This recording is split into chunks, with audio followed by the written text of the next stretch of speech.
Out to that escalating trade war between the world's two largest economies. Well, overnight, the U.S. raising the stakes, hiking tariffs on $200 billion worth of Chinese imports. China promising to retaliate, which may leave American consumers bearing the extra cost.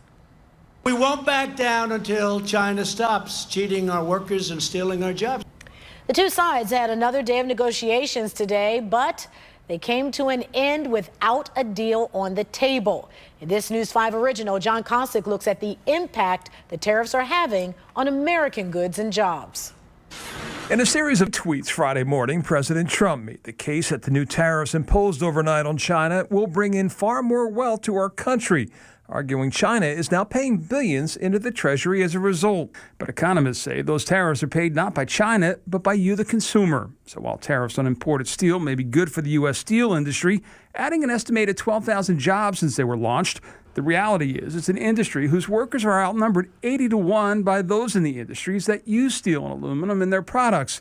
And those industries, economists say, are now paying about 10% more for steel, costing the economy $11.5 billion a year.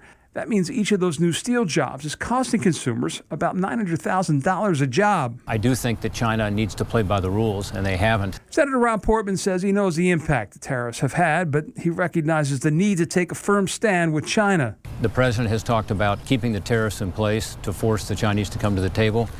I think it's going to work because it seems to have worked so far to get them to make concessions in the negotiations they have never made before.